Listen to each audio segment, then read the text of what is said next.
to you, Fanatics Live. Shout out Kreger and Richie. Hey, Shout out, what do we got? Go. Brady Montgomery IV. Was that the best hit in the last one? Oh, yeah, I would say didn't so. catch The Red full Dead break. 5 on the Army S as well. That's not bad. That's I not would take bad. that all day. Well, shout out Kreger and Richie for getting the vibes going. I got to get my rally cap out here this morning. I tell you what, though, if you guys are just sticking around from that last break, stick around at least 20 minutes or so, because at 10 a.m. we will get into our first giveaway of the morning. Yeah. A little slab or no slab, and we will run it back at 10:45 a.m. I've been stumping people too much with the trivia questions, Matty Ice. Oh. So I gave a layup today at 10 a.m. We will do a trivia question. If you get it correctly, we will run a giveaway, slab or no slab. It's a 50-card wheel. Ooh. 3 of those cards are slabs, but yesterday we actually gave away a Paul Skeens draft night insert. Oh, my Which goodness. is one of the higher cards on there that was not a slab. Freeline. It was still 28 yesterday. I tell you what, Ledoux, I tell you what, it was 29. Ledoux, how we doing? Good to see you, man. Oh, Ledoux, by the way, Ledoux, was that Corbin Carroll yours? Do my eyes deceive me? Corbin Carroll, yeah, you did hit one I think that was Ledoux, the logo man. Let's go, Ledoux. So we hit last night, I believe, at a definitive. I think it was definitive. If I'm not mistaken, Ledoux, you can correct me. We hit not 1 but 2 Corbin Carrolls, but of course, the Corbin Carroll logo man hit from Topps Definitive. I think Jason hit it for our guy, Just Ledoux. Oh my goodness. That is nuts. 3 Diamondbacks in it, including the Corbin Carroll logo man and a Jordan Lawler auto, another Corbin Carroll auto to 35, I believe. Nasty. So the heat has been coming. I saw also an Imanaga Yamamoto dual auto out of Bowman's Best. So gross. We've been on fire lately here at Suncoast. Little pat on the back. You'll be getting those posts up on the old social media too. MP Steen Friedline, good morning, ladies and gentlemen. So hang around 10 a.m. Trivia question is a layup today. All right, I was like, enough. We got to get this going for Blaine too. Let's go. My gosh. Let's go, boys. Everybody eats. So look, no matter the time, right? Could be, what was that, around midnight, 1 a.m. We hit those Corbin Carroll logo mans. I see you guys hitting some Brady Montgomery IVs, Ariel Armas. I saw Kreger was bringing the energy this morning, ladies and gentlemen. 24/7. We always got a little something for you. Always do. And if this is your first time with us, we'd like to start our day around 9:30 a.m. to 11 a.m. with something we call Talkin Slab.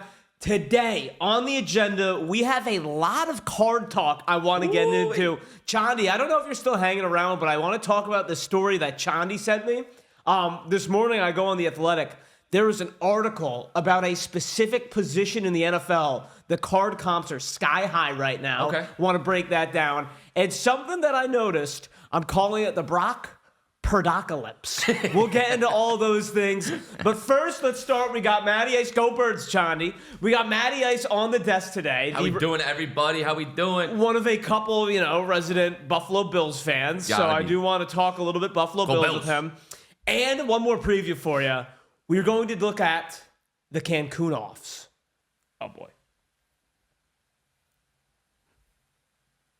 The Cancun-Offs. Oh, no. Oh, no. No.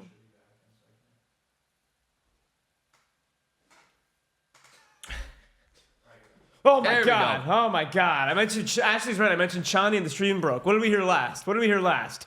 Trying something called the Cancun-Offs today. There we go. Chani, yuck it up. Yuck it up, fuzzball. In the words of Han Solo. We got the Cancun-Offs, and of course, the Brock Purdy. Right. We're going to look at the backup quarterback sales during Week 18 and later, and we're going to look at all the teams that didn't make the playoffs. I put them into a Cancun playoff bracket. Come on. But let's start with Matty Ice here today, and those Buffalo Billy Goats. Come on. I'm going to save a lot of the divisional round playoff talk for tomorrow.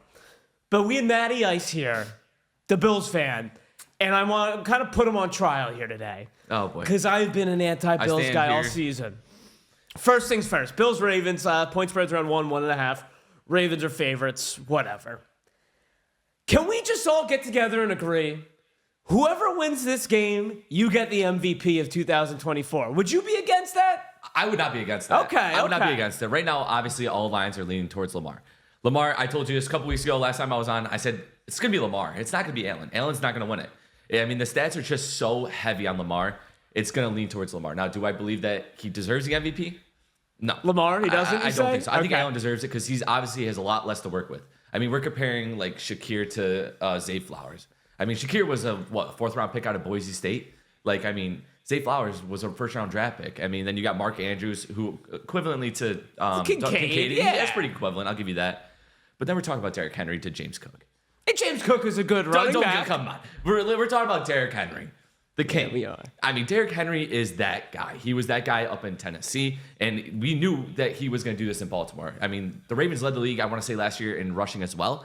And I mean, when you add the best running back in the NFL and put him in that system, it's going to do miracles. I tell you what, Matty Ice, we are spoiled in the AFC quarterback matchups. You could just spin a wheel between Mahomes, Allen, Lamar, and Burrow, and I will eat that right up. Absolutely. Nick Wright. Now, I know Nick Wright. I know a lot of people hate Nick Wright, but I was scrolling the Twitter, and I saw Nick Wright with a take that I said, oh, man.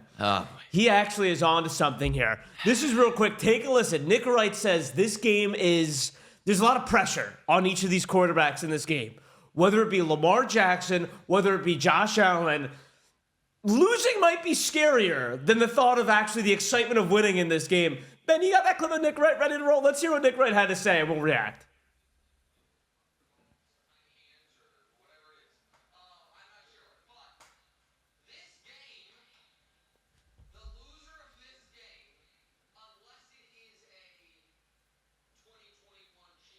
Shield your ears, Matt.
Not great, Matty Ice. That is not a great resume for Josh Allen. Now, listen, Lamar Jackson has been torn apart as well. I mean, it's possible no quarterbacks who are held in such high regard have gotten torn apart more than these two guys because no matter what they do, they haven't been able to make the Super Bowl, let alone win it. Agreed.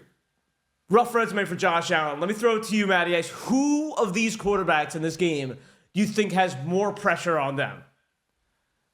I think it's Lamar. I'll be honest with you. I think it's Lamar. And I'll say this for this reason. I mean, Nick Wright is crazy for saying that. I mean, Josh Allen lost to Patrick Mahomes in the AFC Championship game. He played better than Mahomes in that game. And that's what he said, though. He did admit that. I mean... He said that was the only way these quarterbacks don't get killed, as if this game is similar to that 13-second game. Yeah, I mean, I don't know, man. I think Allen has proven himself. His defense hasn't. That's the thing, is Allen's defense and the Bills' defense and McDermott has proven that it's a lot more than just Allen that it falls on for the losing in the playoffs. That we know that. Lamar... Allen has already beaten him a couple times in the playoffs. Mm-hmm. It's happened. So I think Lamar needs to get past this mental hurdle to get past Allen. Again, they're going against Patrick Mahomes. I mean, that's at the end of the day, you know you're going against Patrick Mahomes, who's arguably going to be who's already a what would you say top two quarterback of all time? I think that's not crazy. Yes, I'd personally say top two quarterback of all time already. Patrick Mahomes. I can't put it past Tom Brady yet. I think you are actually correct. I think it is Lamar Jackson who has more pressure on him in this game. But you know, right, if Josh Allen loses this game, who's number one? It's Tom Brady, of course, Mike. There's no doubt about that. Tom Brady. You know whoever loses this game, I think Nick Wright is totally correct, and I hate to agree with him. They are going to get torn to absolute shreds in terms of their legacy. You cannot win the big game. It's a shame that this is a divisional game, but at the same time, someone's got to play Patrick Mahomes, knock on wood, for the AFC Championship. Now, Matt, the question now for you as a fan of the Buffalo Bills, is there a point? And I don't know if we got any Bills or Josh Allen fans in the chat. I think the world of Josh Allen. I'm not trying to. I'm just asking you. You know, maybe it's the Jalen Hurts Philadelphia fandom in me. At a certain point, when you can't get to even the AFC Championship, when you can't get to the Super Bowl, as good as he is through 18 games, as Nick Wright said, the best wild card round quarterback, do we start to be like, all right, when am I getting tired of this guy? When am I going to start questioning this guy? I mean, if you're questioning Josh Allen at this point, there's no reason to. I mean, the 13 seconds wasn't his fault. You got to make the stop for 13 seconds. That's okay? true. McDermott or Stephon Diggs let the ball go through his hands on a perfect pass last year against the Chiefs. Oh, I forgot about that. Let it go right through his hands. I Diggs forgot dropped the about ball. that. Don't forget Sean McDermott ran a fake punt to and then DeMar he ran Hamlin. into DeMar Hamlin. Yeah. I mean, the list goes on and on. It's getting sick and tired. Once we get a full regime change, I've called for McDermott's head for years now. Since that 13 seconds, I want McDermott gone. I can't stand McDermott.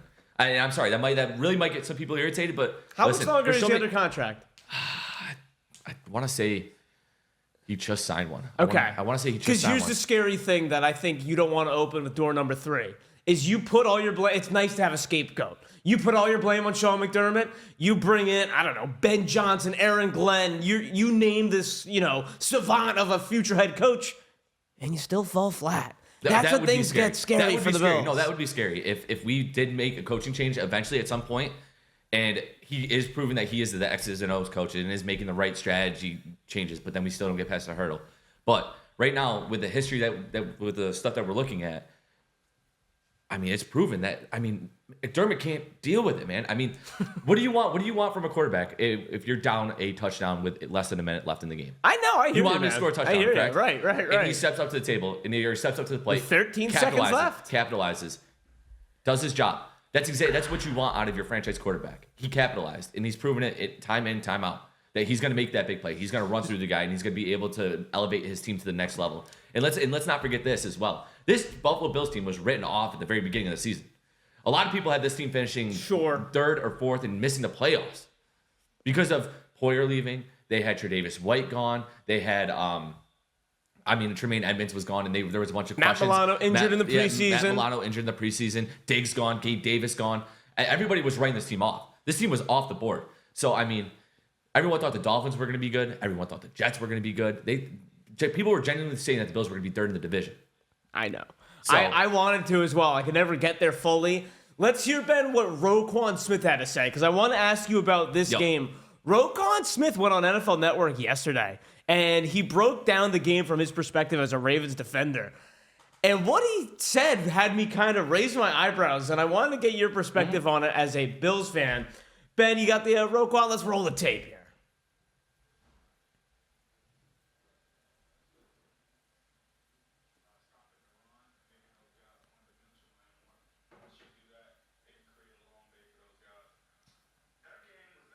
Talking about week 4.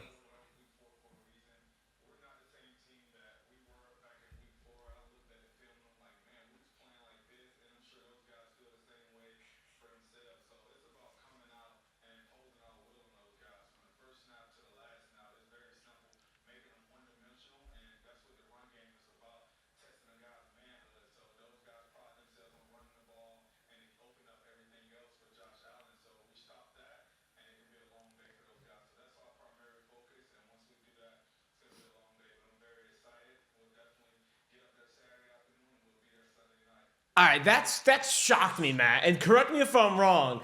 I think about the Buffalo Bills, and I think, stop Josh Allen, stop the pass game. Yeah. To hear Roquan Smith come out there and say our primary focus is stopping the run, what did you make about that as a Bills fan? Because I'm a Bills fan. I'm like, yeah, okay, stop that run. They're running the ball very, very well, which is great. But I don't know why he's saying stop the run. Stop Josh Allen. I'm glad you agree. And here's the thing is, I love Roquan Smith. Me too, I love Roquan. Roquan is a great linebacker. And this is, as he said, they're not the same team in week 4.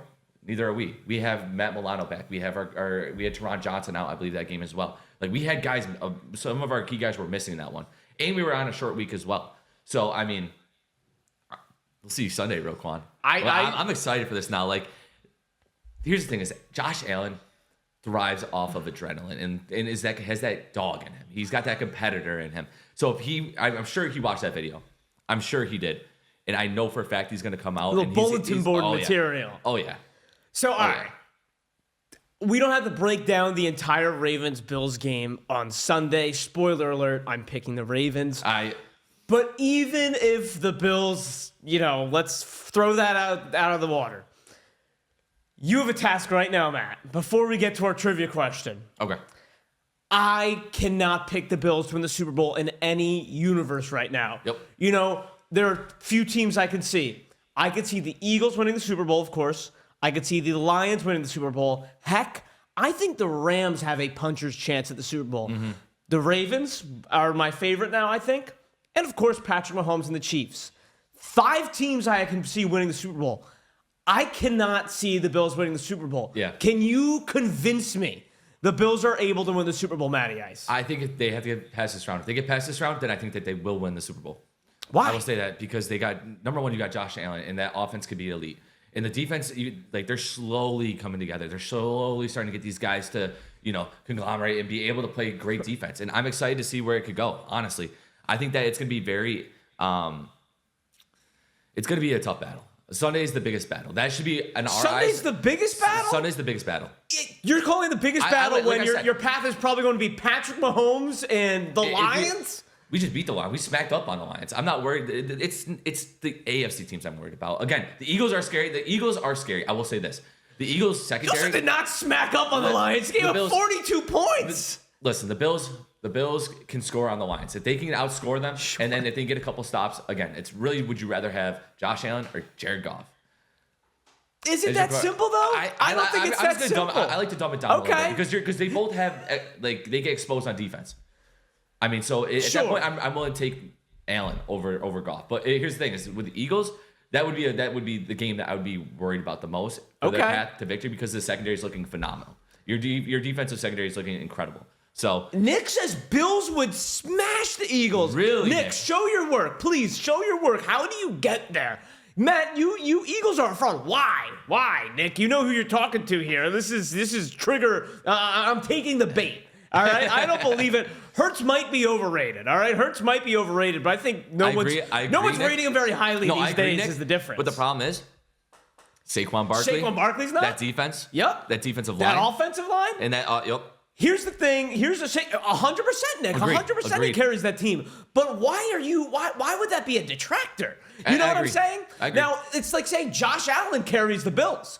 I don't think the Bills are all that good. I really do not. I agree. Every single matchup, other than quarterback, I don't think the Bills have an advantage anywhere. Not in coaching, especially not going against Harbaugh in this next matchup. Think about the Chiefs. You don't have coaching. Quarterback, your advantage is gone against the Chiefs. Going against the Ravens, your quarterback advantage, it's even. It is even. Going defense, look, the Ravens had it down here defensively. They have a better defense. All right, Nick Rock says a quarterback carrying an offense is so different than a running back. I do think that is fair, Nick. But what I also think, if we want to look at this from the Bills' perspective, and the last piece of the puzzle is their wide receivers, right? And I made a joke yesterday about Josh Allen's Rolodex because he threw the ball to 8 different players in their playoff win against the Broncos, which to me is impressive. It's huge. But you play against a team with a solid secondary, and I'm still not sure about the Ravens. Ravens have a good secondary. Since week 12, since week 13, they've had a good secondary. First half of the season, they had one of the worst secondaries in the NFL. If you play against a good secondary, like the Bills are going to have to play every single game through the rest of the playoffs, aside maybe the Detroit Lions, that wide receiver room, I think, is going to get locked up, and that's where I start to question the advantage of Josh Allen. Having said that, though, Matty Ice, wouldn't you say the Broncos have a good secondary?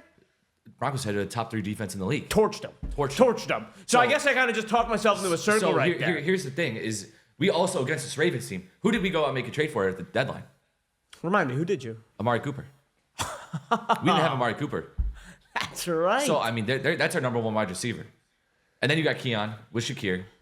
And then, know who's been playing phenomenal and I'm very impressed by? Matt Collins. Yeah, former Eagle. Matt Collins has been playing phenomenal. I mean, he cooked Patrick Surtain.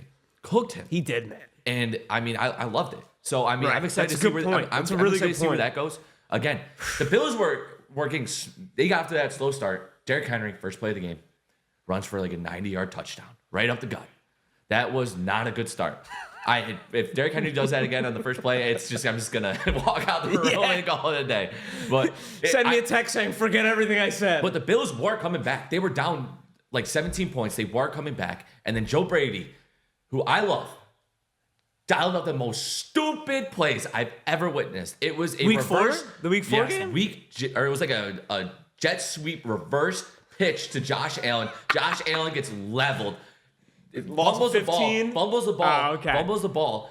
They get the ball there and they get all the momentum, and then that's where it ended. But the Bills got the stops. That would have brought it into a one-possession game.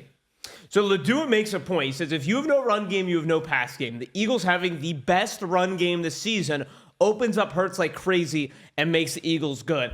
I agree with that 100%, Ladua. But if we want to take that same logic, let's apply it to this game here. James Cook, like I said, love the guy, give him credit. You have Derrick Henry on the other side, I man. I can't give the Bills the benefit of edge. That's an S-tier running back and an S-tier quarterback. If you watch that Ravens and Steelers game, they ran the read option for the first half? 4 plays in a row, I want to say. Yeah. I mean, it's literally just, okay, if you're going to step up on Derrick Henry, if you're going to bring that edge rusher and you're going to say, hey, commit to Derrick Henry, Lamar keeps the ball and goes. Ben, if you don't mind, are you able to find that clip I sent you on Tuesday? I called it absolute genius. No worries if not. The way you're talking about that. It's incredible. I mean, it's so simple. It's my favorite thing I've seen this year. So great. I know. And I hate Lamar. I can't stand the guy, but he's really elite when it comes down to this. On that note, and we'll show this clip from the Wildcat. I want to say it was the Tuesday rundown. I hyperlinked it as absolute genius. Todd Monken and the Ravens, watching them this season, I was like, okay. I wish they were a little better. I think they should be a little better, at least offensively. And then towards the end of the season, and especially in this first playoff game, I feel like they held something back and then started to unleash some of these wrinkles in the running game with Lamar and Derrick Henry. Yeah. I'm guffawing. I'm oohing and on. Ben, don't worry about it. It's 10 a.m. We got a giveaway and a trivia question we got to get to here. Don't worry about it. I appreciate you, man. Let's do it. Slab or no slab? By the way, Matty Ice, you failed. You failed at convincing me on the Buffalo Bills winning the Super Bowl. I am unconvinced, and I will stay true to my word. We're going to have to put some wager on it, but never mind. We'll get to that at a different time. Our trivia question today to trigger our first slab or no slab giveaway. This one is easy.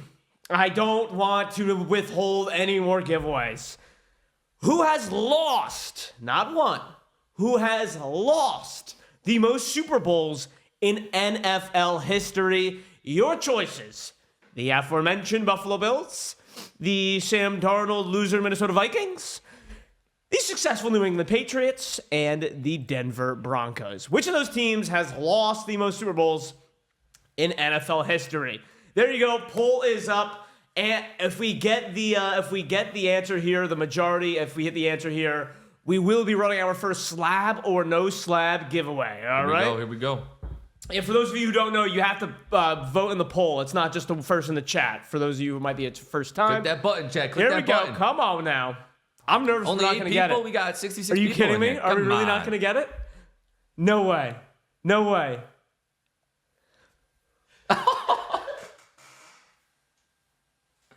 Listen, my Bills are bad, chat.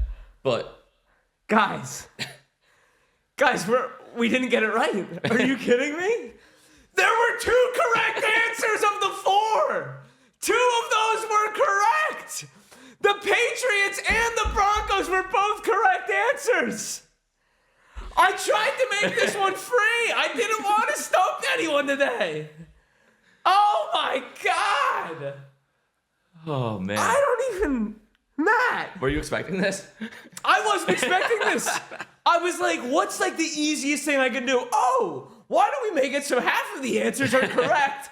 And it's a very simple Google search if you want to get it right.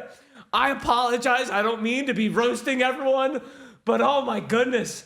Daniel says, who has lost most Super Bowls in a row? That would be the Buffalo Bills. That would be The Broncos and the Patriots have lost the most Super Bowls in NFL history with 5 apiece. Half of the answers on there was correct.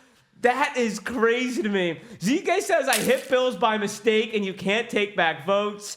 Got to get there to lose it, though. Fair point. Malloy, I'm a Pats fan. I've been to 2 Super Bowls. Both losses? Malloy, jeez. All right, what do we got? What are the losses? Eagles, Malloy, and can't even think of another Patriots Super Bowl loss off the top of my head. Giants. Twice. Yeah. I don't know why I couldn't think of that. There you go. Eli, Giants number 2. Oh, my God, Malloy. I would say I feel bad for you, but you've seen 7 in your lifetime, so I will withhold that. Well, he's been on my as goodness. Well. I am just shocked. I really tried for you guys. He really did. He said, this is going to be I literally tell you what, and the Eagles in Minnesota, for all the Elway lovers, do yourself a favor and watch Elway highlights from a couple of those Super Bowls. No sleeves. It's funny you mentioned that because, like, I should do that myself. You know, being, not to, like, age yourselves or whatever, but, like, we think of these guys when we put them on a pedestal because all you hear is good things.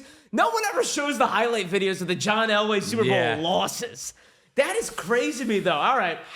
Well, I guess we are going out the wait. Stick around. 10:45. No strings attached. We will be running a giveaway. Slab or no slab. Wow, I am shocked. Best quarterback to never win a Super Bowl? That's Dan Marino, right? Dan Marino. I feel like there's no really I feel like there's not ifs, ands, or buts about that. Agreed. Wow.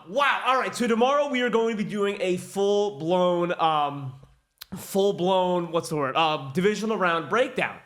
But today, I wanted to do a breakdown, something I threw together, and let's just have some fun with this, called the Cancun-Offs. Oh, baby. So I saw an article on The Athletic last night, and it said we ranked the top 18 teams that missed the NFL playoffs this season.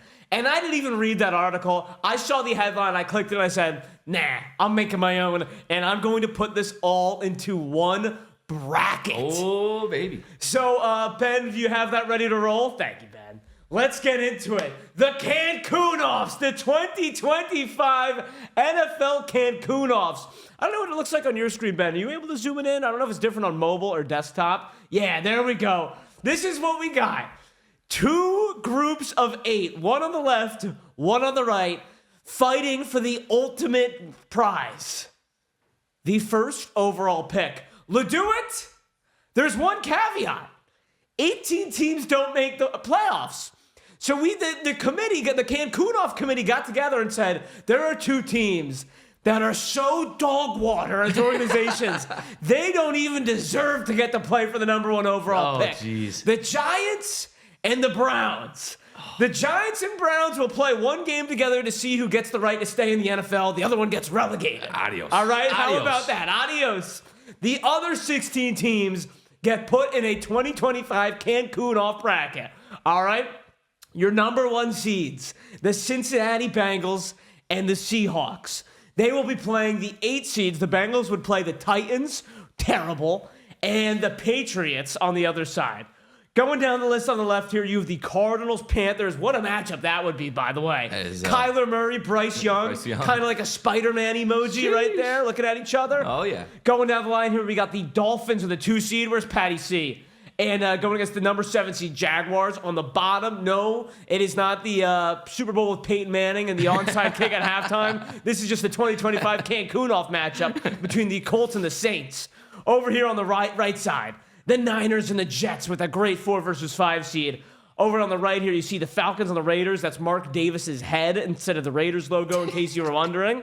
And on the bottom right, the Cowboys and the Bears. First things first, Matty Ice. Would you watch this? Because I was sitting here, and I'm like, man, it's Thursday. We have no Thursday night football. I wish we had Thursday night football. Give me some football. Give me some Cancun football, What if, and during the NFL playoffs, Sunday, right, was for the NFL playoffs, or Saturday and Sunday? Yeah. What if we played all these games on Thursday in a subset Cancun-Offs for draft pick position? I love it. I'm here for it. Listen, I'm here for it. I love that. That's a great idea. Listen, there's something about the records, man. I wish there was a way to do this. This would be awesome. Have them like fight for the better pick. I'm here for it. Let's go, I'm here for it. So Leduich has got to be Bengals 49ers in the championship. Now, I'm considering trying to like stretch this out during the downtime, right? After the NFC championships, we have a lot. Yeah, battle the trash can, Brit Breaks. That's what I'm talking about here. And you reward teams for giving a damn and putting their best foot forward and trying to get some draft pick capital here. So Bengals, Titans. Look, I would absolutely go Bengals there. I think a sleeper team coming out of this over here on the left side, the Panthers maybe. If the Panthers could get past Joe Burrow and the Bengals, the way Bryce Young closed the season. Yeah. Over here on the right side, a matchup I'm all over. Bears, Cowboys, are you kidding me? Yep. Bears, Caleb Williams, Cowboys, they don't care anymore. Let's see what else we got here. That Falcons team at number 2 over there playing those Raiders as well. Yeah. That's a sneaky one as well. Let's see, Brits, minus point penalty, the higher you finish. What do you mean by that? So, like, explain that, Brit Breaks. I like the thought process, but I'm not understanding exactly what you mean. Like, docket, like aggregates or docking teams' points. What else I have on the right? My dream matchup here. So, Niners start their games with -5. Oh, so you almost want to give an advantage to the lower teams. So, like, take the Las Vegas point spread. Yeah, take right? the spreads, give it to them. So have it start off like that. Bengals Titans, right? The spread for that game would probably be like 11. So you start the game Bengals -11, I'm Titans 0, start in the hole. That's not a bad idea. I'm here for it. I like that a lot, Brit Breaks. All right, what would your dream matchup be in the Cancun-Offs here? Give me. Oh, dude, I would love to see a Bengals Falcons. Me too. Bengals Falcons. I know they're the top seeds, awesome, but that'd be a great matchup. If the commissioner position is open, I'm ready, says Brit Breaks. Brit, you could be the special master of games of the Cancun-Offs and off-season activities. It's a smart idea, Brit Breaks. That's great. That's a great idea. And then maybe you could have the winner of the Toilet Bowl play the winner of the Cancun-Offs for the #1 overall pick. So Giants-Browns winner, automatic bid for the #1 overall pick. So they're guaranteed the number, at least at worst case scenario, number 2? Right. But the loser of that matchup is kicked out of the league entirely. just high stakes Relocate. right here. Oh man, I had a lot of fun throwing this together. I might throw this on the social medias. Demoted to the XFL, Canadian Football League, you know. So what? It's just like they would, you would drop one into the XFL and then pick up a team from the XFL and then they could go somewhere else? So this is where it would get tricky. I think you could have the winner of the Canadian Football League and the winner of whatever the United States Football League is at that time, whether it be the XFL, play one game. Oh my goodness! For a chance to get into the NFL. Listen, I'm here for it. That's a great idea. Now we're talking. Because then you get, yeah, I'm here for it. All right. So there we go. That was a fun little I saw that article yesterday and I was like, man, what about these 18 teams that didn't make the playoffs? Yeah. What would be fun for that? The Cancun-Offs, you know? These guys are in Cancun, so maybe a little bit more, and it's going to be pretty boring, right? After the NFC and AFC Championship, you've, 14 days of zero sports on. So I might start putting some of that stuff on social media right around that time until we hit more of the spring training MLB season starting to heat up. Jets would crap their pants even in, Aaron Rodgers is not playing the Cancun-Offs. He's going to be in Egypt seeing the damn Hat Man. Are you kidding me? Guy's a psycho, as we all know. All right, let's see right here. I want to talk cards now. We got a lot of cards to talk about. Chani, shout out Chani. He sent me this awesome story over this last weekend. So, been actually saying the picture of this 1-of-1 card. It's the Grant Shepardson 1-of-1 card on Discord. There's this odd story that was written in Sports Illustrated by Jeffrey Baldner. It says 2,000 signed cards not included in this year's edition of Bowman Draft per this player's dad. So the writer of this article was going on eBay, as I'm sure we all do, and he was just taking some of these, low-numbered parallels that he had of the prospects that he wasn't going to keep. This guy named Grant Shepardson, he's a 5th-round pick, I believe, with the Miami Marlins.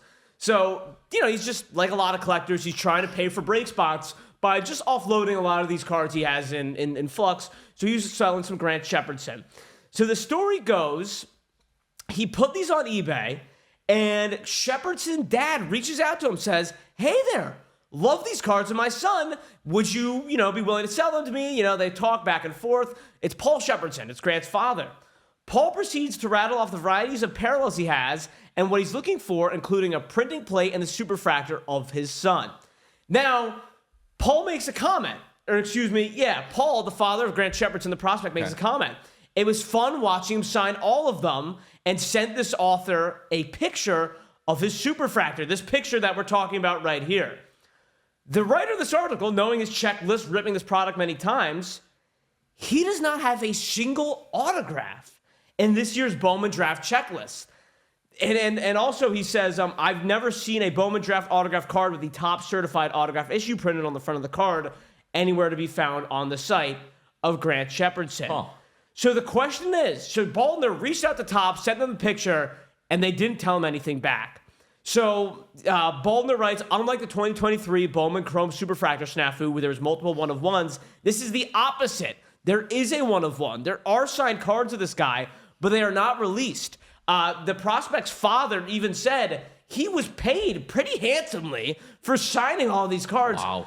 Yet for some reason, they never made it into the final product. What the hell is going on here, Matt? Does this make any sense? Chat, please. Do you have any theories on this? Have you seen this happen? So Dunbar, basically, in short, Collector is selling Grant Shepardson, I believe is the name, right? Yeah, let me just double check that again. I haven't heard of his prospect too many times. Marlins 5th round pitcher. Yeah, Grant Shepardson. He has cards of Bowman draft. Grant Shepardson was paid a good amount of money by Topps to sign all these cards for 2024 Bowman draft. Yep. They never made it into the product, and Grant Shepherdson's father connected with one of these guys selling cards on eBay and sent him pictures of some of these autographs that didn't make it into the product. So, yeah, there you go. This is the article right here. Did they not get returned to Bowman in time for the release? So how did the guy that he got in contact with get him? Mike says they're holding out for 2025 Bowman flagship, probably. Does his dad have them, or did he send them to Topps? Let me just reread the story real quick in case I missed it. I believe the dad does not have the autographs. He has pictures of them because they're like, this is so cool. You know, this is me. Like, they took a picture of him signing the Superfractor, and there's pictures of him, but they did send them to Topps, as far as I'm concerned. I'm just trying to double check the article. I'm not sure they specify this. No way, Dunbar. Let's see. Yeah, no, I mean, it seems like to me he was paid for the card and sent them off to Topps, but for some reason they didn't make it into the product. So, yeah, there you go. Dunbar says, I was in a break with his dad 2 weeks ago. That's awesome. They need something decent to send out for missed hits, higher-end replacements. I mean, first of all, that's a whole different story, Britt. Don't disagree with that. But it's just, to me, he's not on the checklist as an auto. Okay. He's not on the checklist as an auto. He's not, like, it's not like there's no... So why would they not? Topps isn't trying to deceive anybody. No. But it's just kind of like the dad being like, we don't know what's going on, right? That's weird. That's very weird. That is pretty odd. So, yeah, I think Mike's right. I think they're saving him, but it's like, no disrespect, to Shepardson or his father. I mean, look, we see 5th-round picks in the MLB become, stars in the league all the time. Usually you see that with these guys who are top 10 picks. They hold them. Yep. I know, oh, man, I can't remember his name right now. The Brazilian guy who throws from both sides. Like, his autos are not in this year's, but that would make sense. Like, it's like such an exciting big chase, You would save that for next year. Bobby Wood had some oddities with his Bowman first autos. Sam is saying, basically, it's a filler. Your words, not mine. I would never say that. You never know if Shepardson's waiting. But, I mean, kind of. Have you heard the story about the guy finding thousands of Merrill Panini cards in a trash compactor? I have not heard that story. Also broke with Caminiti. He said he signed 3,000 to 4,000 base autos. Wow. That is nuts. You never think about how many of those are actually out there. All right. Let me see if I can copy that. You can't tell from some of the signatures where they get a little sloppy at times, and you're like, all right, they're probably like 2,000 autos in, and they're probably sick and tired of this right now. I just look. I know there's some weird stuff going on, and I'm not sitting here to blast anyone. I think maybe this was on purpose. Just so odd to me that you would, and he was paid. I can't stress this enough. It's not like Topps pulled a fast one. They paid this guy for his services. Yeah. Just chose to not put him in, which to me is odd. I don't know why you wouldn't. So that was one of the first times. It gives you an insight of how big hitting a numbered auto really is. That's a good point, Dunbar. I kind of don't like that. You know what I mean? It's like seeing how the sausage is made. Because for me, I'm like, oh man, ink is ink. This is sick. It's a signed card. But when you put it like that, Dunbar, it's like even a number to $4.99 or a number to $1.99. Like Maryland, a few other minor league guys lived in this apartment complex. When they moved out, Merrill dumped boxes of cards. That's insane, Red. Whoa, dude! Now that you mention it. You know where we are. Tampa? Spring training? Matt, you and me. Let's go. John. Let's get the hazmat suits and go dumpster diving. That sounds pretty fun to me. All right, a couple more card stuff. Yeah, Mike. I'm going to do a deep dive on that. We should be going dumpster diving here. It gets a couple, Grit slab them up. Look at that. All of his one-on-ones. Sheesh. That's ridiculous. That is ridiculous. All right, let's see what else we got here. We got a lot more card stuff to get to. Another excellent article in The Athletic talking about the running back renaissance we're seeing right now for collectors. Now, this has always been, I think, a lot of collectors' problems with NFL, right? NFL is the highest of highs. Quarterbacks, oh, we're chasing Purdy, we're chasing Hurts, we're chasing Burrow. Yep. But, over the last couple of years, a lot of duds. Anthony Richardson comes to mind. Some guys that we thought were the next big thing are now coming crashing back down to earth. We've seen C.J. Stroud's market. We've seen Jalen Hurts' market. And as a result right now, nice article in The Athletic, there is a running back renaissance when it comes to two specific players. Okay. Saquon Barkley and Jahmyr Gibbs. Okay. Their markets are exploding right now, and understandably so. Real quick, I want to hear what Dunbar has to say. Here's a topic for you. This tops hold back certain autos on releases. Watch 20-plus cases of best. No family autos. I will not answer that question, Dunbar. I am not going to go on the record and answer that question, Dunbar. As for that Eagles piece here, I love the Hurts market, says Britt Breaks. All right, so let's get into this, though, Britt Breaks. Reading this article here, right, and they were talking about specifically the fact that people aren't in love with the Jared Goff and the Jalen Hurts rookie cards right now. Yeah. I saw Jalen Hurts Silver Prism PSA 10 rookies going for around $400 to $440 right now, which, listen, that sounds like a heavy price tag. That's not that high considering he's already been to a Super Bowl. Yeah. Considering, how successful the Eagles are. Similar story with Jared Goff. Do you know what they were going for when he was at that? Before, obviously his stock went down? Let's say 2022. I want to say it was it was 4 digits. It was over $1,000. So it's really come down since then. Let's see here. Looking at this article, so Jahmyr Gibbs, he gave two examples this article. Jahmyr Gibbs 2023 Panini Prism, obviously rookie year, silver PSA 10. Mid-November, this card was going for $82. Last 5 sales as of January 13th, so this week, $105. So it's up $20, $25 on a PSA 10 no auto Jahmyr Gibbs. His Donruss Optic Downtown PSA 10 rookie year. November, $735. Jeez. January 11th, $992 for Jahmyr Gibbs. People are saying, and this is what he was saying, Barry Sanders comparisons. People are giving Gibbs the credit. And I tell you what, Matty Ice, I think it's worthwhile. Let's see. Sam is hopping in. I've noticed cards are like a casino. They hit when they want you to. Plus, you've had all the good ones in a pack-size case. They won't be in business. That's kind of the nature of the beast, though, Sam. Yeah. I mean, I don't really think you can fault anyone for that. That's just kind of how it goes. I mean, that's the game we love. I mean, that's right. Cards. I mean, we all love it, and we all love the thrill of it. And then, Ben, the one that to me is even more drastic. The card ladder of Saquon Barkley. This, to me, is awesome. Because when I talk to people about getting into football breaks and they say, man, if you don't hit a quarterback, what's the point? Look at, this is from last season with the Giants. Halfway through is where he signs with the Eagles. Halfway through, and then it absolutely goes bonkers. Sheesh. Saquon Barkley, and this is his comps on just his downtown, his rookie downtown, PSA 10.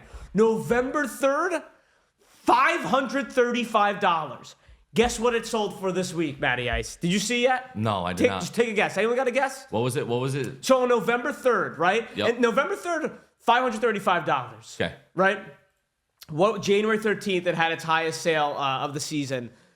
Where did it go at? 900? Higher. 11? $1,049. Holy in cow. just 2 months.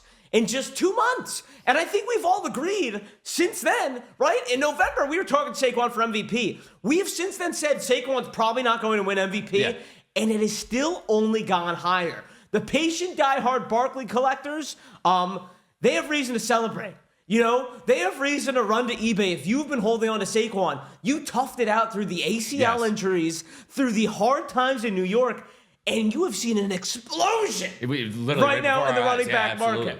Now, there is one player that this article touches on. I mean, that's Saquon. Like, look at that, just spike here in these playoffs.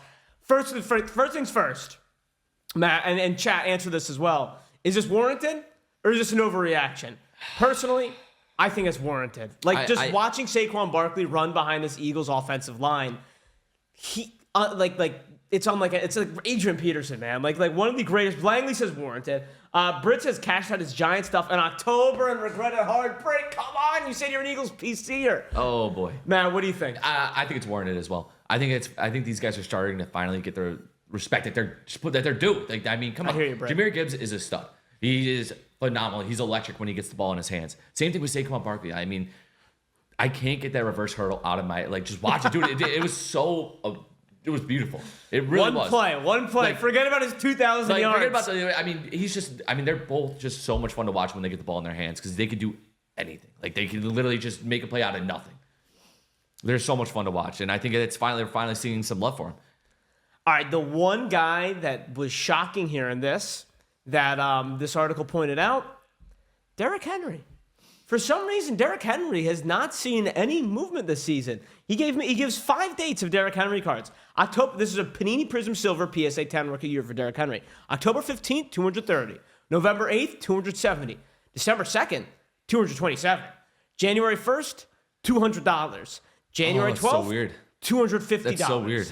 So, like, there has always been a higher bar for Derrick Henry, right? Yeah. But this season, playing with Lamar, going on this playoff run, hasn't really fluctuated it all that much. So, two-part question here. One, do you think Derrick Henry is a worthwhile investment? Let's say the Ravens do go to the Super Bowl. But two, does this also give you pause on the running back market as a whole? Like, do you think there's actually a running back renaissance? Or do you think Saquon and Gibbs are the exceptions, not trendsetters? I think it depends on, like, electric. I mean, think about it this way. Like, Derrick Henry is a very simple. I'm just gonna run it right up the gut, right up. I'm gonna run through you. You know, I'm gonna bring back the old style football, go right through you. Meanwhile, Saquon's. They're putting on highlight films. I mean, there's nothing too highlighted besides a stiff arm coming out of Derrick Henry. Pretty highlighty. I mean, they're not necessarily as flashy as I don't even know the word for it, but again, I mean, with Derrick Henry, it's just straight up. I mean, Lamar Jackson gets shifty. I mean, he's getting his love. I mean, obviously he's. That just fall? Oh, I'm sorry. Go ahead. I didn't mean to cut you off. What the hell am I falling or something? I think it's very interesting to see. I mean, they're two totally different types of running styles. I don't necessarily think you want to buy Derrick Henry for an investment. I think it would be fun just to buy him just because he is that good of a running back. That's true. He's one of my favorite players to watch. I think we need to show some love to him as well. Like, I think that we need to recognize greatness. I think he's one of the best running backs I've witnessed in my lifetime. 100%. I mean, I got a couple other ones, but I mean, I put him up there alongside Adrian Peterson. That was amazing to watch. And then obviously, I was a big fan of LT. I was a big fan of LaDainian Tomlinson. LT. So I would take a couple Derrick Henry cards, 1,000%, because listen, he's going to withstand the test of time no matter what.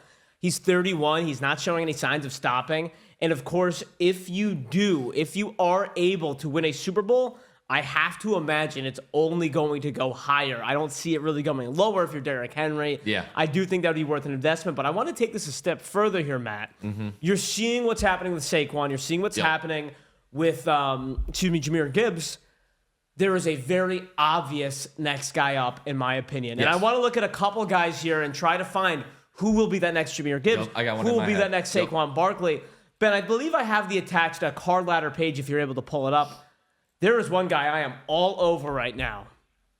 Bijan Robinson. I'm all over that as well. Bijan Robinson. It blows my mind at how little he's selling for right now. And look, I get it. The Falcons haven't been able to win. They might have misused Bijan Robinson a couple times. Take a look right here at Bijan Robinson's sales. This guy is not selling for nearly as much as I thought he would be. I thought Bijan Robinson we would be seeing consistently in the 100s. Not quite. Let me see it. I don't know if you guys can see it. Let me know if you guys can see it on this page. Let me see Bijan Robinson Silver Prism Gem Mint 10 PSA, because that's the gold standard right there. All right. Anywhere from, I'm seeing $55, $60. I would be swiping those up. That is wild to me. I really would. I think Bijan... $60 was his most recent, just normal silver gem mint 10. Let's just say, for example, that Bijan does go to a team or gets put in a situation like, Saquon. Very similar situations. Not great offenses. Obviously, Kirk Cousins is... We saw how he's gone. Let's say he's gone. Yeah. So, Michael Penix, that offense could be elite very soon. I think so, too. I think they could be a scary team to be reckoned with. And what happens when a team does really well, Josh? the What's player that? stocks go Oh, up. 100%. They go up. They 100%. fly up. And I think that that's something that you need to look at with that Bijan team. I'm excited to see what that card is going to do in 2 years. I think this would be the time to get in on Bijan Robinson's $50, $60. And once again, just a reminder, right? Talk about return on investment.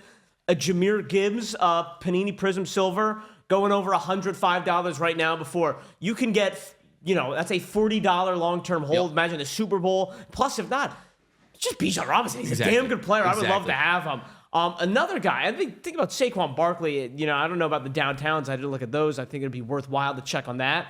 All right, let's see. There's a couple names here in the chat that I wanted to get to as well. Gosinski's saying going to be worth $300. I agree. I think it's going to be very similar to Jahmyr Gibbs. I mean, they were in the same draft. Similar players, too. Very similar. Great pass receiving, great in the run game, electric. Steen, we just talked about the Henry rookies. Most recent sale for those going for $258, but in November, one sold for $270. Yeah. So, the Henry one has not fluctuated as much as these guys. Yeah, no, you're good, Steen. But, I would get a Henry rookie because why not? I don't think it can go down. I feel like I feel like he's kind of been where I think he's going to be where he's going to be at. So again, chat jumped the gun. Chat was reading the rundown. Shout out Patty the Batty. That's the next name. All right, you got the floor. You got the floor. Who would be a guy you invest in? By the way, a sleeper one. Bucky Irving. Bucky Irving. I love that. Big fan. He's electric with the ball. Reminds me, he's good.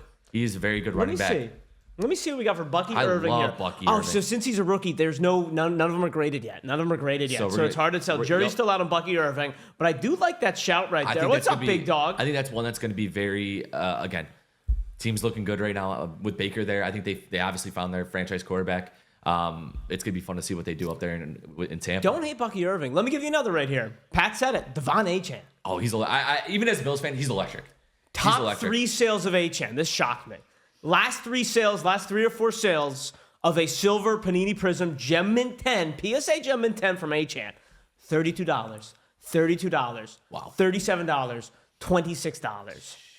Seems damn low for Devon Achane. And I do think there's one more guy that I would really, I don't want to say put the mortgage on, but I would have my eye out for.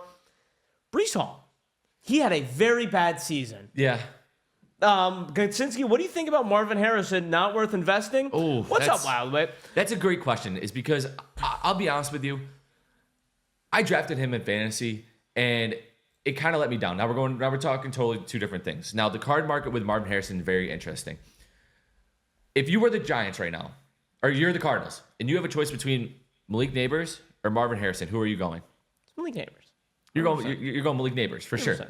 So I'm not entirely sold. I can't lie. I'm not entirely sold on Marvin Harrison. I think he's good. I just don't know how good. I mean, he dropped a lot of passes. I mean, I was watching it.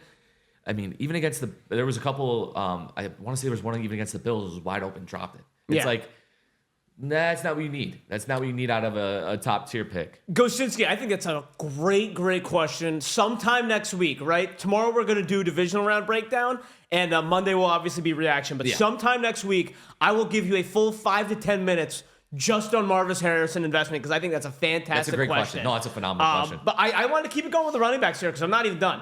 Breece Hall. Ben, would you be able to get the Breece Hall up? Because this one, to me, is woof. This is the dangers of what we do as collectors. For those of you who are in this for just quick flips and stuff like that. This is the Breece Hall Gem Mint 10 Silver Prism. Most recent sale of a Breece Hall Silver Prism Gem Mint 10, $26. Matt, during the offseason, $120. A card of a Breece Hall, same exact card in August, sold for $120. Wow. Are you in or are you out on the Breece Hall market? Guys, tell me this. Does he stay in New York? I think he has to for at least 2 more years. All right, then I'm out. You're out? You know what? I can't disagree. I think that Jets organization is just absolutely, it's not good. I mean, You're right. It's just not good. I'm not a big fan. Although I will say this, Garrett Wilson. Big fan of Garrett Wilson. I think Garrett Wilson, he's doing the most he possibly can in the worst possible situation. He is really that guy.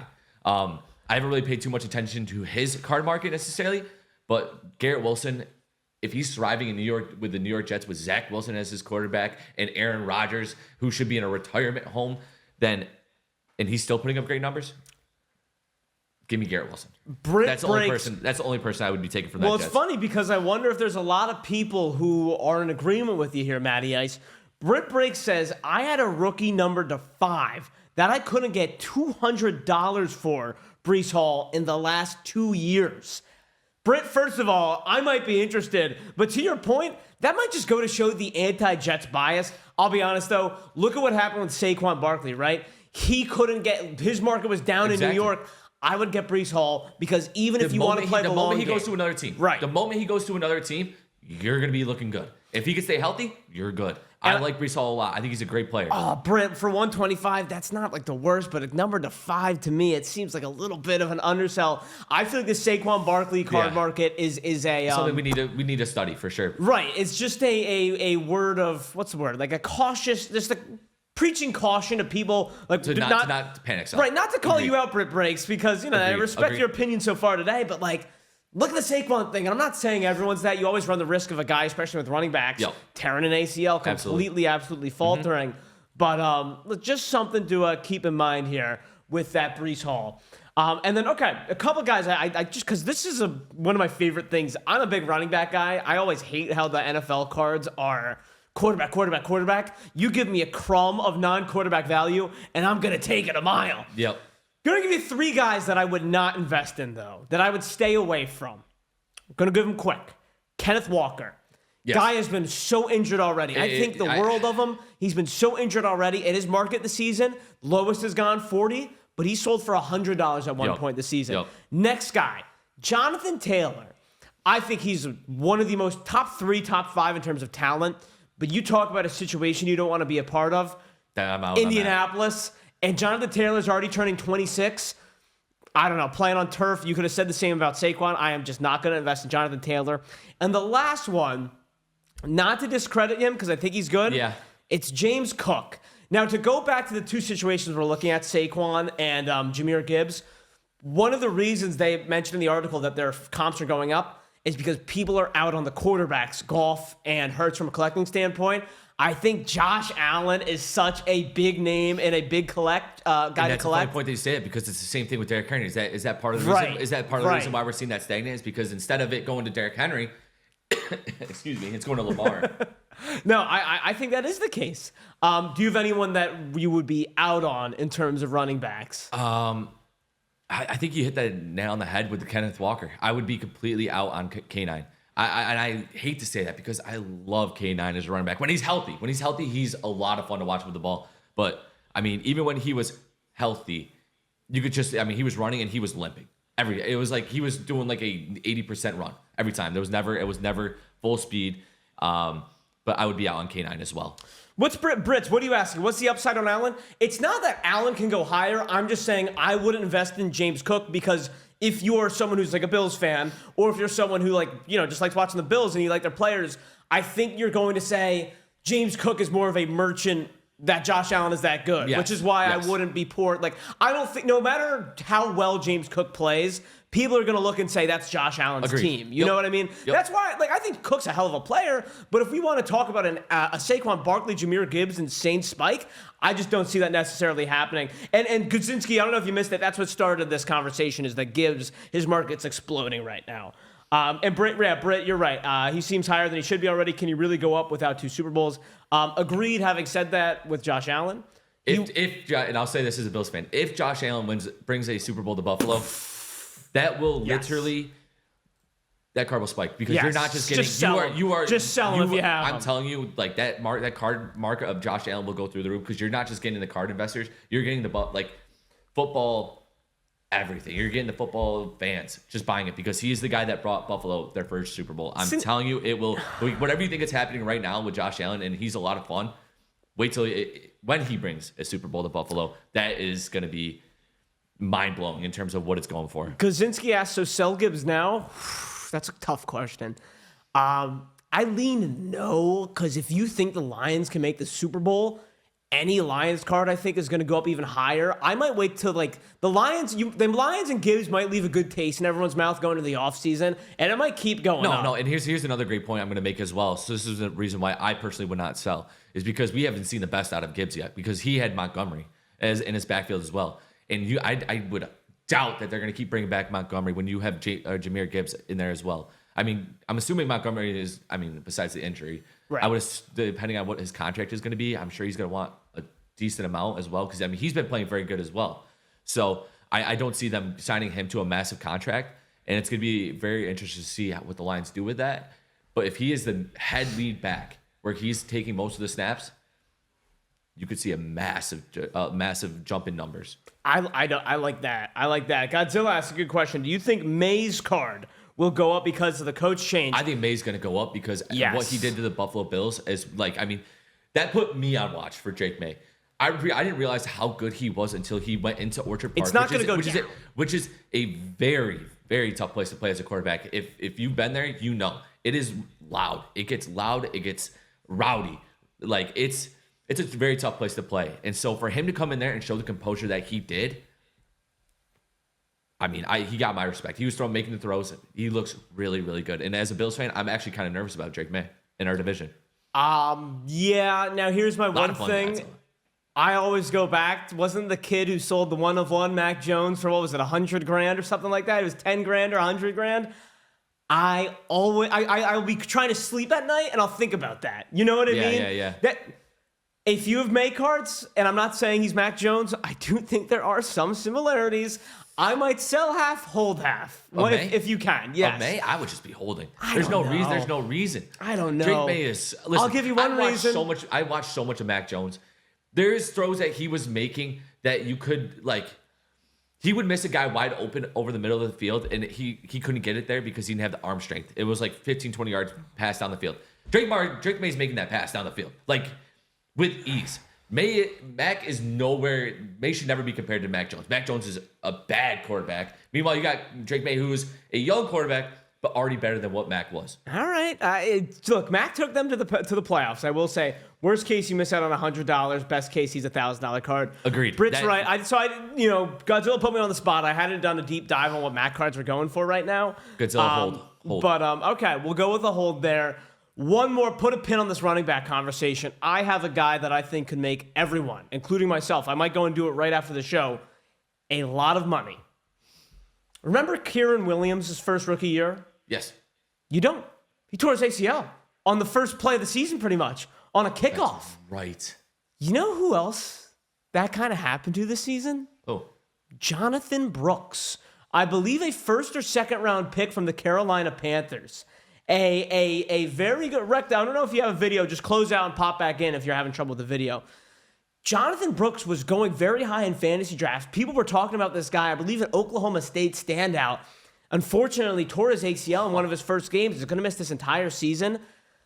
Jonathan Brooks cards are going for nothing right now. I saw his 1-of-1 auto just sold for $400. 1-of-1 auto. Wow. For $400. Jonathan Brooks. That is a guy just got a bunch of Brooks. I think it's smart. And I'm not saying put the mortgage on it.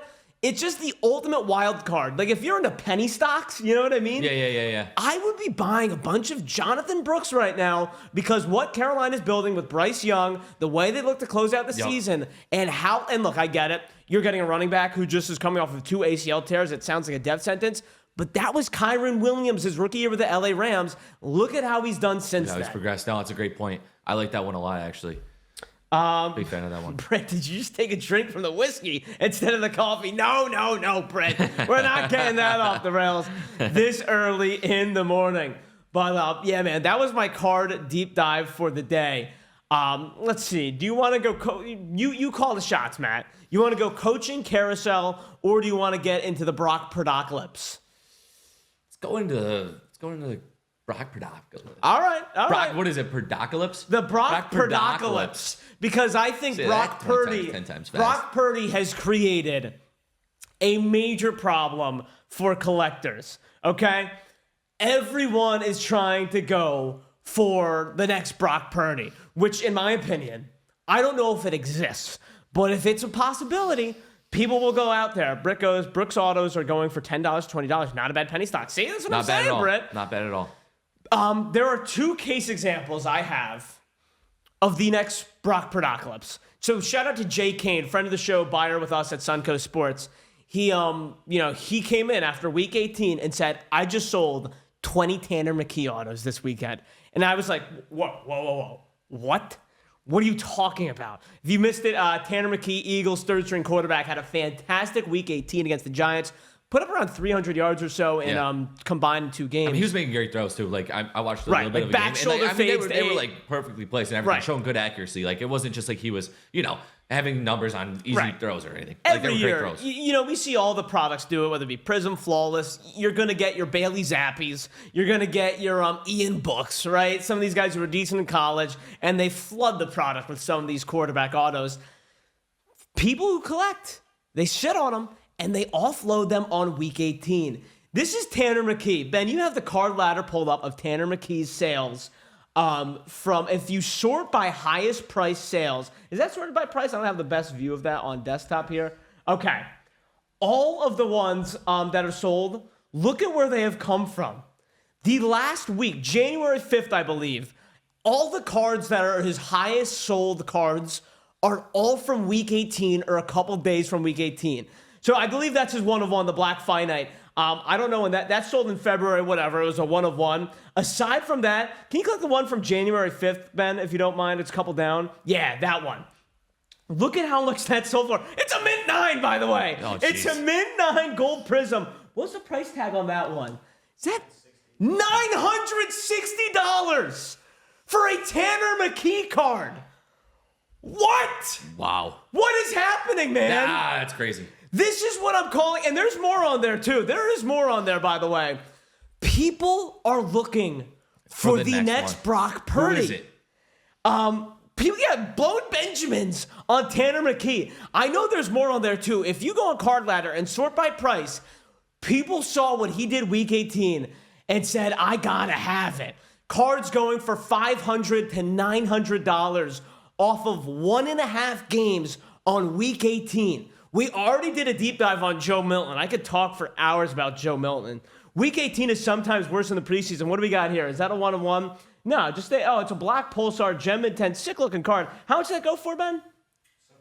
$700? Are you kidding me? And what's the date on that one?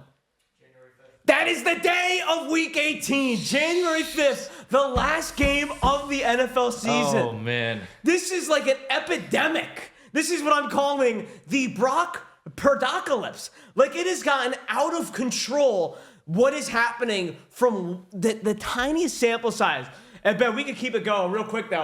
We got to get a giveaway up. It is 10:45. I do want to keep this going, but we got to give away a slab for the people. The final slab or no slab giveaway.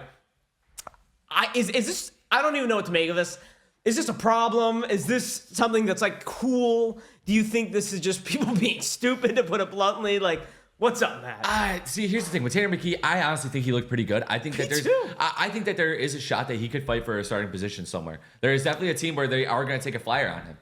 They're going to take a flyer. Let's see who said it. Someone said Britt says Tanner McKee starting quarterback for the Colts next year. Going with the Carson Wentz route with the Colts. I don't know about all that. Dude, it's just shocking to me. There is another case example I found, by the way. Spencer Rattler. Very similar. Colts don't. I know, Dash. That's what I'm saying, too. Oh, man. Spencer Rattler, I don't know about that one. Spencer Rattler, though, it's the same thing. McKee. I got a couple of guys that I do like, but, I mean, Spencer Rattler's not one. Tanner McKee was one that I did like as an opportunity. Again, it's a penny stock. I mean, obviously not right now where he's blown up, but, like, I think that during the offseason, when he dips a little bit, I don't see why not. I don't see why you don't go at, So wait, you are actually siding with the people who are buying the Tanner McKees. I'm not mad at it. I don't hate it. I think that's an overpay. Don't get me wrong. 100%. Right? 100% an overpay. But I would definitely take a flyer. I mean, that's the whole point. I don't hate the idea of everyone's trying to find the next Brock Purdy, because I think that there is going to be a chance. There will be. You do want to have that one guy that could be, the next Brock Purdy. And Dash, I could talk Joe Milton all week. It was Monday after the week 18, we scrolled through all the Joe Milton sales and we couldn't find the end. In 24 hours, the Joe Milton sales were ridiculous. Joe Milton is so good. Joe Milton's going to be what we thought AR was. Langley says, thoughts on J.J. McCarthy. I'm holding a Showtime auto until next season out of 199. Hold. Yeah, 1,000% Langley. I love because that. Obviously with Sam Darnold losing and to the Rams getting smoked, not looking good at all. Went back to the Jets, Sam Darnold that we were waiting for. That's JJ's team now. Yeah, regardless, See ya, Sam. the one thing I would keep an eye out for is if the speculative buying on JJ McCarthy really gets out of control. That's the one, because I think there's a lot of people like you, Langley, and there's a lot of people who saw that finish of the season for the Vikings, and during this offseason, they're going to be like, oh, who can I buy low? I'm wondering if there's going to be an inflation of the McCarthy market just purely out of speculation. I think there definitely will be a little bit of a bump, but something that we need to absolutely remember is JJ McCarthy looked phenomenal in spring training. In preseason, I'm with you. In spring training. Like, there was rumors that he was looking incredible, like way ahead of where they thought he was going to be in terms of his progression. JJ McCarthy, if you own JJ McCarthy, that is exactly what you want to see from Sam Darnold out of that playoff game. Again, that is his team. I like that, Langley. Slab it first, wait and pray. All right, so here's two-parter, right? One, for any of you guys out there who are collecting right now, this is a kind of like a word of the wise. I can't make you money right now, but if you're very patient, and if you wait 12 months, let's say 11 months and 2 weeks, week 18, wait for those week 18 backups to play and put those cards on eBay, because you saw the explosion from those backups on week 18. Yep. So on that note, though, Matt, what if we can find the next Brock Purdy? And I'll be honest, I don't think he's out there. I think Brock Purdy is truly a one-of-one situation. He's not going to grow on trees. But let's let our heads, dream. There are 3 names that I put out here for like guys who could be the next Brock Purdy. Yep. Jordan Travis, the backup quarterback right now of the New York Jets, stand out of Florida State. Hendon Hooker, the backup quarterback of the Detroit Lions, was a stud in Tennessee. And Michael Pratt, who I think maybe has the most one-to-one Brock Purdy similarities, just like kind of a normal pro-style quarterback who lit it up at Tulane. Yep. Escaped me right now what team he even plays for, to be honest with you, but I know he's a backup. Let me find that. Michael Pratt. Oh, but is any of those 3 names out there that you would... Packers, by the way. Packers backup. Oh, thank you, Dash and Kaczynski. Thank you. Is there anyone that you'd be willing to take a flyer on, or am I just like, out of those 3? Let's get real. Out of those 3? Yeah.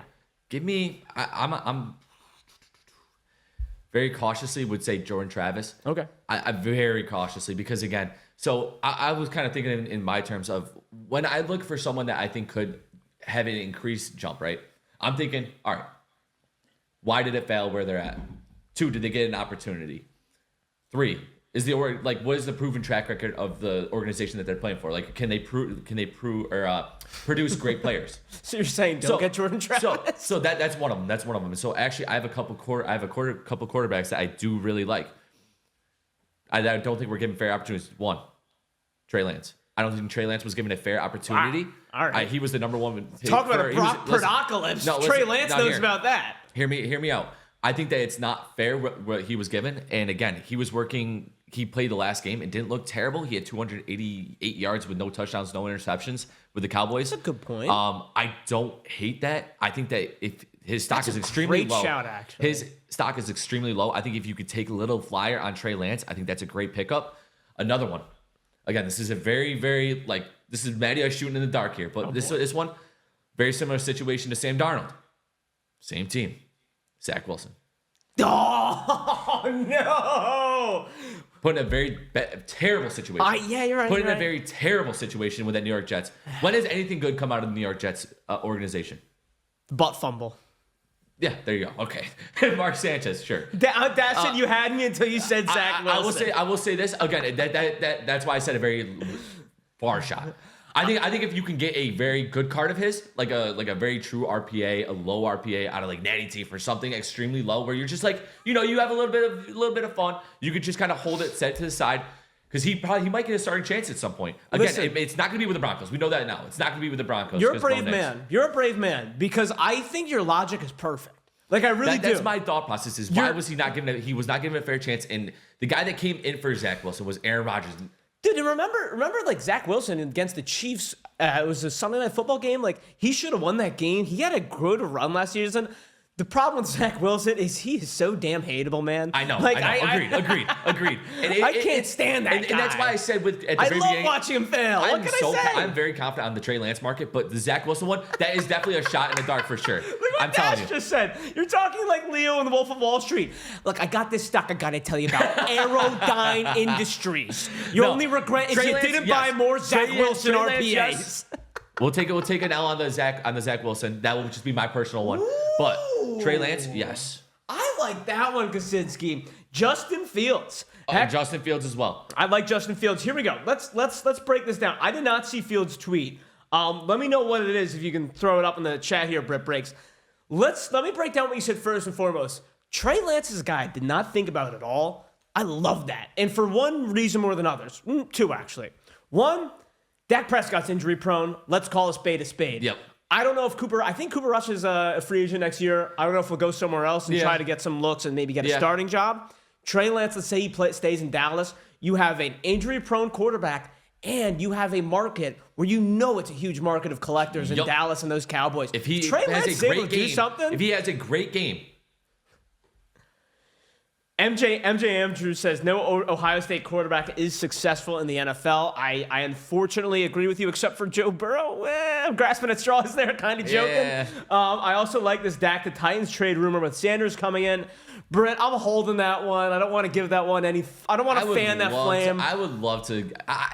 Give it to me. I can't stand Dak Prescott. I think cannot he's really stand good. that guy. I hate to admit it. I think he's actually really good. Dak? Yeah, I actually think he's really good. Yeah. No. I hate saying that. Stop.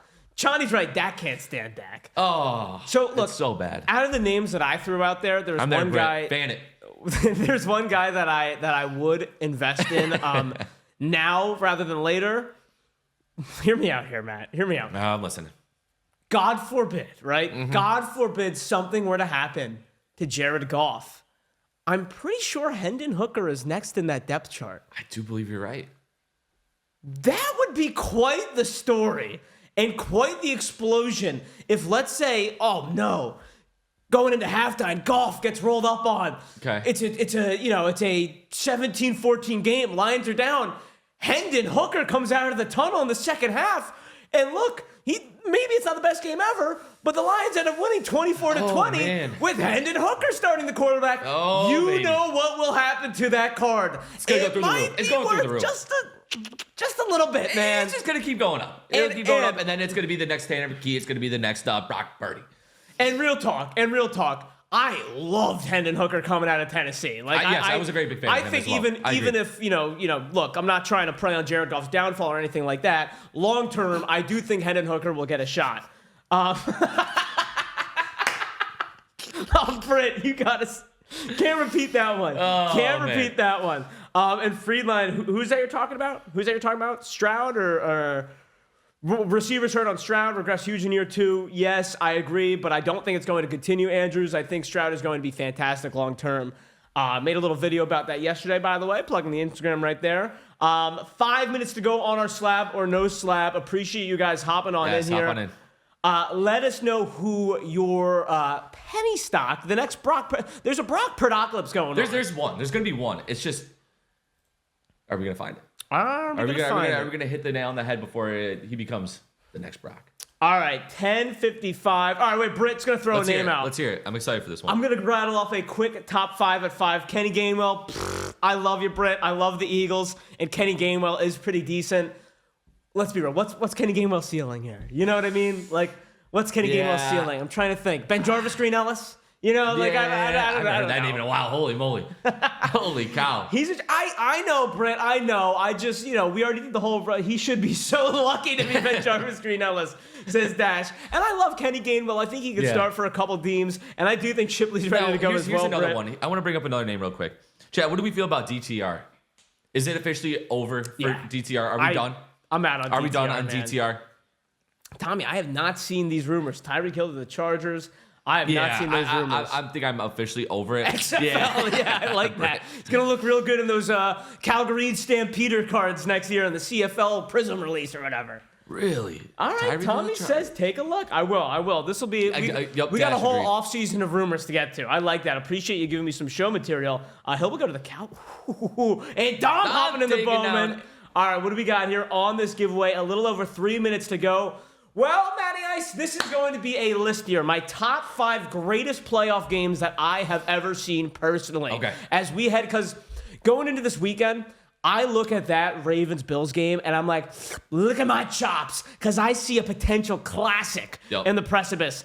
And it made me think of my personal favorite top 5 playoff games that I've seen in my lifetime. I'm going to catch some flack for this list. I already know it. We might have to do a second top 5 favorite playoff games, to be honest with you, because there's so many good ones. A reminder, my lifetime, recent history, all right? Don't hit me with, the Immaculate Reception. Don't come at me for that. So let's quickly rattle off. Number 5, Tim Tebow walks it off against the Steelers. That dude, I was a part of that Tebow madness. I absolutely was watching that one. Like, that was one of my first, oh my God, what a miracle. And a game that, we forget about, because let's be real, I think the Broncos got smacked in the next round. That's just a great wild card or divisional round game that I think doesn't get enough love. Yep. That game was just Tebow magic. It was magic. It really was. Number 4, and I could have had this one higher, but there's too many good ones to choose from. The Green Bay Packers, Seattle Seahawks, the Brandon Bostic onside kick game. Oh my goodness, I believe dude. the 2014 NFC Championship. Holy cow. It's in his breadbasket, clunk right off the chest. Seahawks recover, go on to win that game. Number 3, cannot believe this is number 3. You can shield your ears. The 13-second game. That game was awesome. Now, not only was it 13 seconds, that was from top to bottom, like a really good game. And then, of course, those 13 seconds, Kelsey in the seam. And I mean, come on, doesn't get much better than that. Seam, man. 13. Number 2, and it brings me no joy to give this team any credit, but I mean, it's every time you think about it, you're like, was that actually real? Did that happen? Was that real life? 28-3.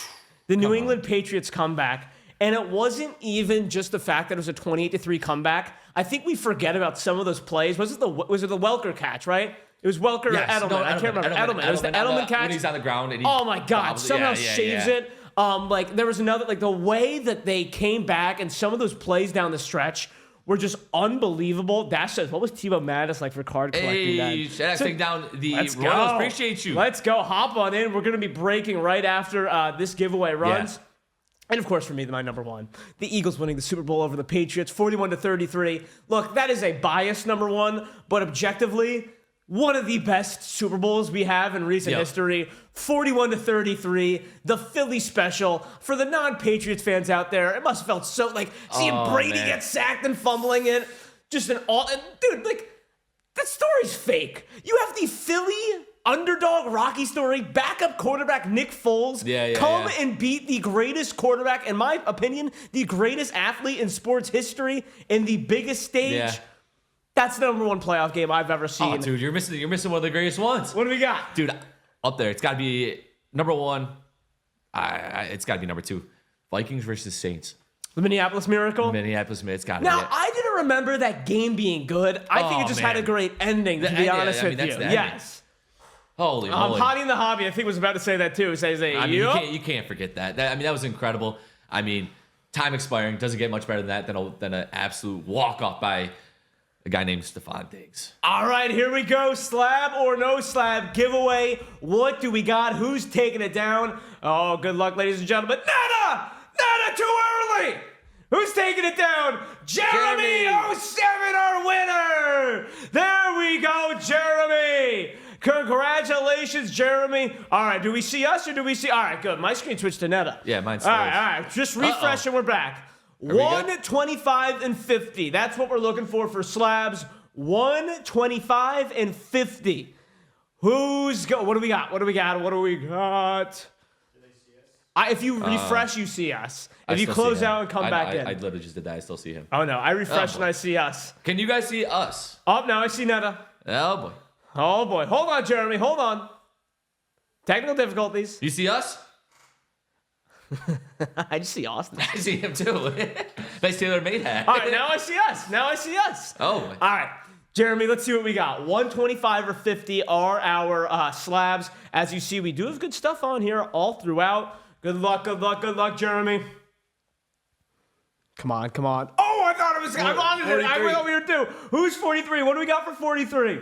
Going to be a Giancarlo Stanton patch numbered to 400. Ooh. I believe that is out of Topps Tier 1. As I like to say, hey, I don't give away total pennies here on this show, Jeremy. A lot of numbers, a lot of rookies, and we got a couple autos on there as well. So it's not quite a slab, but we will take one of the greatest power hitters of the modern age, number to 400. We're going to show you that as well. With a little patch. Yeah, going to get a quick little show. Shout out to our guy, Ben. Matty Ice, you on the cards today? I am. All right, man. I am. Get on out of here. Let's go. Let's start ripping, baby. Let's have a good day, chat. Johnny, so we do a giveaway at 10 a.m. and 10:45 a.m. We run a giveaway to see who wins it. Then from there, it's a numbered list 1 through 50 every single day. 3 of those cards on that list of 50 are always PSA graded slabs. So today it was number 43, which is that Giancarlo Stanton patch card numbered to 400. And from there, we get into ripping. And without further ado, we're going to toss it over to our guys. Congratulations, Jeremy. Thank you guys for hanging out. Fun show today. A lot of good card talk, a lot of good investment talk there. But without further ado, we're going to get into our breaking side of the day. We'll be back tomorrow morning at 9:30. But until then, we're ripping all day and all night. Let's do it. Have a fantastic day, and I'll see you tomorrow, Friday, right here, Sunco Sports.